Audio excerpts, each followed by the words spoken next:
چھٹے امام ارشاد فرماتے ہیں کہ اے رونے والے عزادار، تیری آنکھوں سے نکلنے والے آنسو تیرا مولا حسین اپنے مقتل سے دیکھتا ہے۔ ہمارے اور آپ کے آقا کتنے کریم ہیں ہم نہیں جانتے، اگر ہم پہچان لیں تو چھٹے امام کی حدیث اور سنا دوں، درمیان میں یہ والی حدیث روک کر، رونے والے کو کیا اجر ملنا ہے اگر یہ اسے پتا چل جائے تو روتے ہوئے جتنا غمگین ہے اس سے زیادہ خوش ہوگا۔ اور ایک جملہ اور کہ اگر لو علموا ما فی بکاء الحسین لماتوا شوقا، اگر انہیں پتا چل جائے کہ حسین کے بکا میں، حسین کے رونے میں کیا راز چھپا ہے تو روتے روتے مر جائے گا، اسے مر جائے گا۔ اچھا، میری ایسے ایک شخص سے ملاقات ہوئی اسی سال کربلا محلہ میں، وہ قریب تھا کہ اپنی جان حسین ابن علی کے قبول کر دیتا، اتنا رو رہا تھا، اتنا گریہ کر رہا تھا مقتل حسین ابن علی علیہ السلام کو دیکھ کر، کہتا تھا میں کیا کروں، میرا گریہ نہیں روکتا، مجھے مقتل سے حسین کا خون جاری ہوتا ہوا نظر آتا ہے۔ امام علیہ السلام کے بارے میں چھٹے امام ارشاد فرماتے ہیں، رونے والے تیرے آنسوؤں کو تیرا مولا حسین اپنے مقتل سے دیکھتا ہے اور جانتے ہو تمہارے ناموں سے بھی واقف ہیں، تمہارے آباء و اجداد کے ناموں سے بھی واقف ہیں اور وہ تمہارے لیے دعا کرتے ہیں۔ ایک روایت یہ بیان کرتی ہے رونے والے کے لیے زہرائے مرضیہ پروردگار عالم سے استغفار طلب کرتی ہے، اے سیدہ، اے کائنات کی شہزادی، میں بڑا گنہگار، میرے لیے دعا نہ کیجیے، آپ بڑی پاک بیوی ہیں، آپ مجھے دعا دے دیجیے، بس میری دنیا و آخرت بدل جائے گی۔ مگر کیسی کریمہ بیوی ہے، رب ذوالجلال کی بارگاہ میں جا کر کہتی ہے یہ میرے حسین کا عزادار ہے، اے خدا اسے معاف کر دینا۔ اس مظلوم، اس غریب، اس صدیقہ کبریٰ کی جس کی بات کو چھٹلا دیا گیا، کائنات کی سب سے سچی بیوی، اور کوئی کہے کہ اسے چھٹلا دیا گیا۔ لیکن عزیزو، ایک روایت اور میری نظروں سے گزری کہ جب رونے والا روتا ہے اس کی آنکھوں سے آنسو نکلتے ہیں، یہ آنسو ایک یہ کہ رومال سیدہ میں جگہ پاتے ہیں، جو بچ جائیں انہیں آب کوثر میں ملایا جاتا ہے، جس کے بعد آب کوثر کا پانی اور میٹھا اور مؤثر اور طاقتور ہو جاتا ہے۔ اور ایک روایت یہ کہتی ہے کہ یہ آنسو فاطمہ زہرا کی مدد کرتے ہیں، مجھے نہیں معلوم سیدہ کی کیا مدد کرتے ہوں گے، میرا دل کہتا ہے شاید رونے والے عزادار کے آنسو لے کر بی بی اپنے شکستہ پہلو پر لگاتی ہو کہ رونے والے تیرا بڑا آج بھی وہ بی بی برق عزا خانے کے اندر موجود ہے جو پرسہ لینے کے لیے آئی ہے۔ اس بی بی کو ہمارے آنسوؤں کی ضرورت نہیں ہے، اس لیے کہ اس بی بی کو آنسوؤں کا پرسہ نہیں، آنکھوں سے خون جاری ہونے کا پرسہ ملتا ہے۔ یہ تو اس بی بی کی مہربانی ہے کہ ہم جیسوں کے آنسو بی بی اپنے رومال، یقین جانیے یہ آنسو نہیں ہے، ہماری قبر کے اندھیرے کو دور کرنے کا سامان۔ سیاہ پوشی، کالا لباس پہننا غم اہل بیت علیہ الصلوۃ والسلام میں کیا حیثیت رکھتا ہے اہل بیت کے گھرانے کے مطابق؟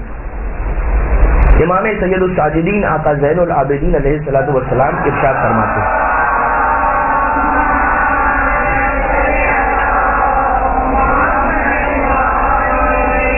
لما قتل الحسین ابن علی علیہ السلام لبس نساء بنی ہاشم السوادہ، کہ جب امام حسین علیہ السلام شہید کیے گئے تو بنی ہاشم کی خواتین نے کالا لباس، سیاہ لباس پہنا. وَكُنَّ لَا يَشْتَكِينَ مِنْ حَرٍّ وَلَا بَرْدٍ، اور وہ نہ گرمی کی شکایت کرتی تھیں اور نہ سردی کی شکایت کرتی تھیں. یعنی اونی صوفی لباس پہنا، سیاہ لباس پہنا، اور اس کے بعد صورت حال یہ تھی وَكُنَّ لَا يَشْتَكِينَ مِنْ حَرٍّ وَلَا بَرْدٍ. وَكَانَ علی بن الحسین علیہ السلام علیہ السلام یعمل لہن الطعام للمأتم، کہ امام سید سجاد علیہ السلام ان بیویوں کے لیے کہ جو بنو ہاشم یا فاطمیات گھرانے بنی ہاشم کی خواتین تھیں، جو غم امام حسین علیہ السلام میں سیاہ لباس پہن کر امام کا غم مناتی تھیں، مولا سید سجاد ان کے لیے طعام تیار کیا کرتے تھے. المحاسن کی یہ آیت ہے، یہ روایت ہے، دوسری جلد ہے اور صفحہ نمبر 420. دلالت روایت کیا ہے کہ ہاشمی خواتین کا امام علیہ السلام کی حاضری میں سیاہ پوشی کرنا، امام کا منع نہ کرنا، اور نہ فقط یہ بلکہ امام علیہ السلام کا ان کے لیے غذا اور طعام تیار کرنا. اس کے علاوہ وہی خواتین کے جو بنو ہاشم کی خواتین ہیں، ان کے درمیان جناب زینب کبریٰ سلام اللہ علیہا کا بھی ہونا اور ان کا بھی سیاہ لباس پہننا، کہ جن کے بارے میں خود امام سید سجاد علیہ السلام یہ ارشاد فرماتے ہیں، یا امتی انتی بحمد اللہ عالمۃ غیر معلمۃ فہمۃ غیر مفہمۃ. یہ ایک بات، یہ ایک روایت سیاہ پوشی کے اعتبار سے. دوسری روایت امام حسن علیہ السلام کا سیاہ لباس پہننا کے اعتبار سے مدائنی کی یہ روایت ہے. اور مولا کائنات علیہ السلام کی شہادت کے بعد عبداللہ ابن عباس ابن عبد المطلب لوگوں کے درمیان آئے، اور آنے کے بعد مولا کائنات علیہ السلام کی شہادت پر گریہ کیا اور یہ کہنے لگے کہ اے اہل کوفہ، ہمارا امام اس دنیا سے رخصت ہو گیا ہے، اور وہ اس دنیا سے تشریف لے گئے مگر اپنا جانشین منتخب کر گئے ہیں. کیا اے اہل کوفہ آپ یہ پسند کرتے ہیں کہ مولا کائنات علیہ السلام، ہمارے امام امیر المومنین علیہ السلام کا وہ جانشین ہمارے درمیان تشریف لائے؟ اور لوگ سارے کے سارے گریہ کرنے لگے اس بات پر کہ ہمارا مولا اس دنیا سے رخصت ہو گیا، تو کیوں ایسا نہیں ہو کہ ہم ان کے جانشین کی زیارت کرنا چاہیں. اور پھر اس کے بعد عبداللہ ابن عباس نے امام حسن مجتبیٰ علیہ السلام کو مجمع میں بلایا. جب مولا تشریف لے کر آئے تو امام حسن مجتبیٰ علیہ السلام نے سیاہ لباس پہنا ہوا تھا. شہادت امیر المومنین علیہ السلام پر امام حسن مجتبیٰ علیہ السلام کا سیاہ لباس پہننا وکانا خرجا الیہم وعلیہ ثیاب سود. شرح نہج البلاغہ کی روایت ہے کہ امام حسن مجتبیٰ علیہ السلام لوگوں کے درمیان اس عالم میں تشریف لے کر آئے کہ ان کے تن پر سیاہ لباس تھا. ایک اور یہ تیسری اور آخری روایت میں آپ کی خدمت میں عرض کر رہا ہوں. روایتیں بہت ہیں، میں نے 3 روایتیں چنی ہیں اور آپ کی خدمت میں عرض کی جا رہی ہیں. ہاشمی خواتین کا رہائی کے بعد نوحہ اور ماتم کا تقاضا. یہ روایت فخر الدین سریحی نے اپنی المنتخب نامی کتاب کے اندر لکھی ہے یہ روایت. اور یہ کہتے ہیں کہ یزید لعنت اللہ علیہ نے حرم رسول اللہ صلی اللہ علیہ وآلہ وسلم کو طلب کیا اور پوچھا کہ آپ یہاں رکنا چاہیں گے یا پھر مدینہ پلٹنا چاہیں گے. بیویوں نے فرمایا نحب اولا ان ننوح علی الحسین علیہ السلام، ہم یہ پسند کریں گے کہ پہلے حسین ابن علی علیہ السلام پر گریہ کریں. اس نے کہا کہ ایسا چاہیں ویسا کریں، اور حجرے خالی کروا دیے. فلم تبق ہاشمیۃ ولا قریشیۃ الا ولبست السواد علی الحسین علیہ السلام.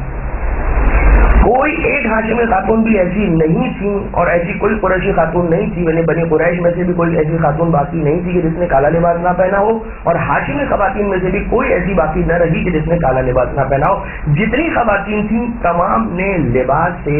سیاہ